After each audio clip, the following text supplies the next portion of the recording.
Olá! Você sabe o que acontece com o Brasil caso não atenda às normas da Lei Magnitsky? Não? Então assista esse vídeo aí do Davi Aragão, ele vai deixar bem claro aonde nós nos metemos.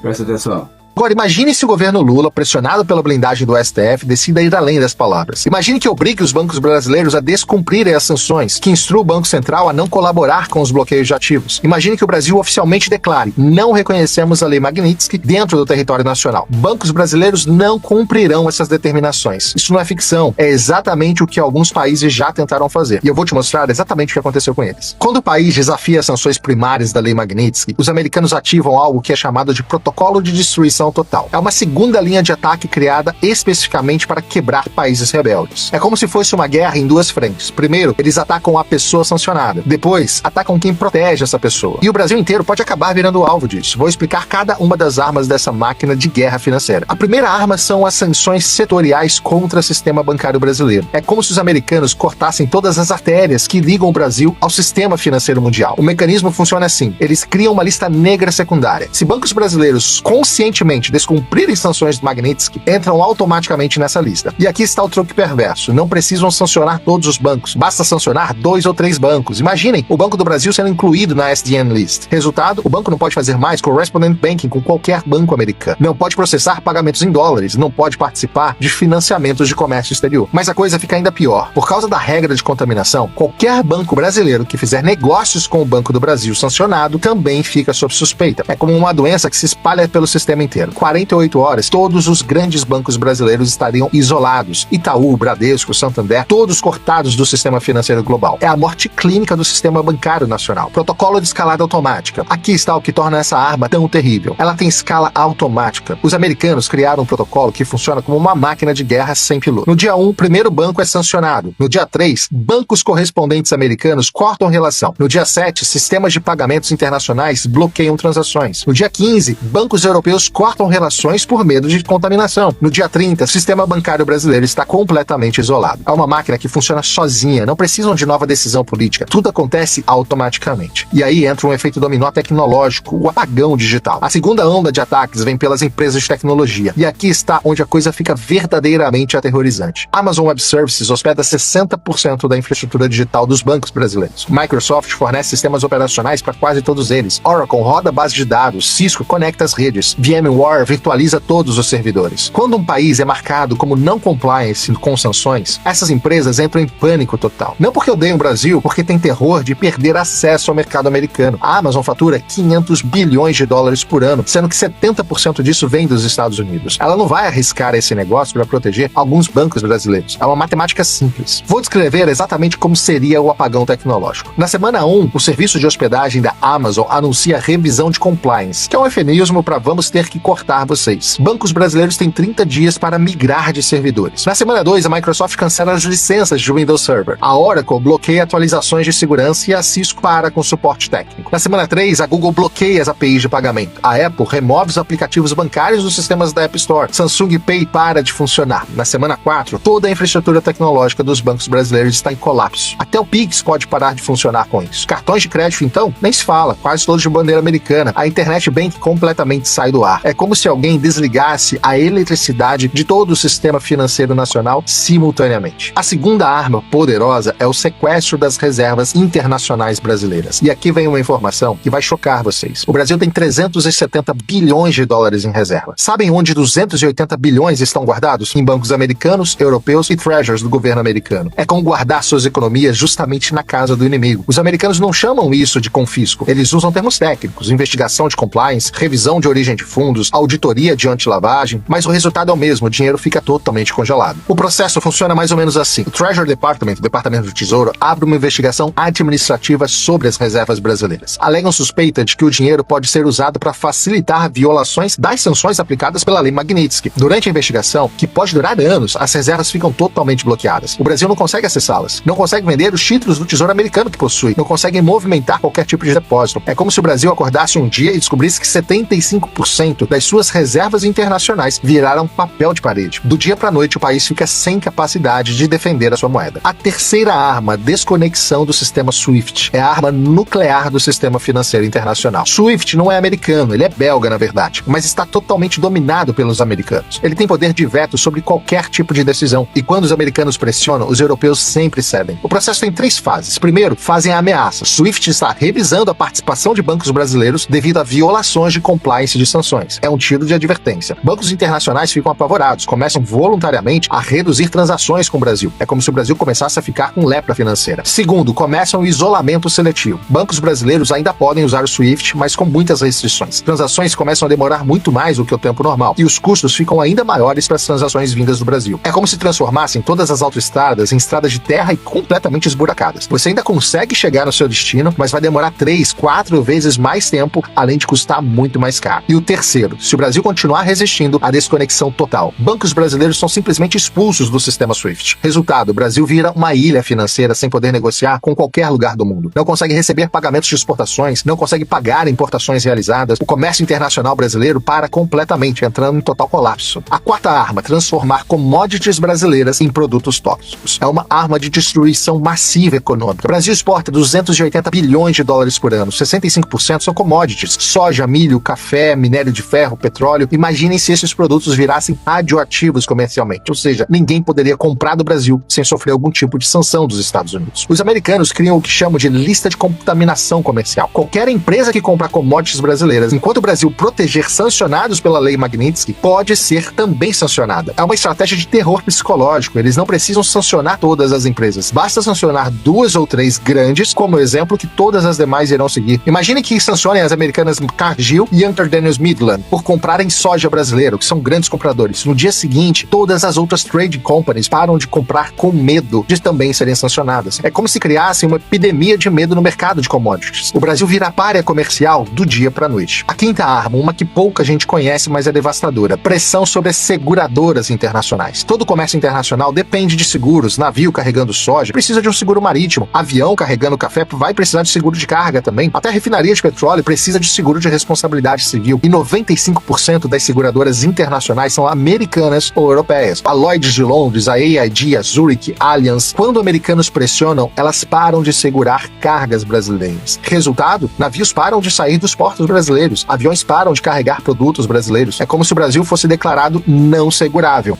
Então, pessoal, é isso. Se você acha que você vai ficar imune a tudo que está acontecendo, engano seu.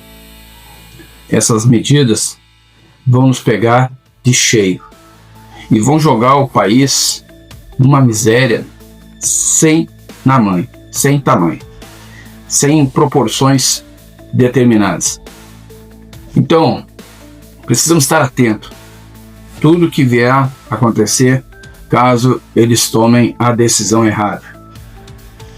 Pode-se achar que os Estados Unidos faz isso porque quer ser o bambambam, o dono do pedaço, o dono do parquinho. Pode até ser, mas imagina se não tiver alguém de dono do parquinho e esses países poder fazer o que quiser. Não pode ser assim, pessoal. Não pode ser assim. Nós temos exemplos claros. Temos a Venezuela, temos Cuba, Coreia do Norte, China, enfim. Temos dezenas de países nessa condição. E o Brasil está prestes a entrar numa condição dessa. Precisamos estar atentos, precisamos cobrar nossos parlamentares, nosso governo, para que tome a decisão correta, para que não jogue o país num buraco sem fim.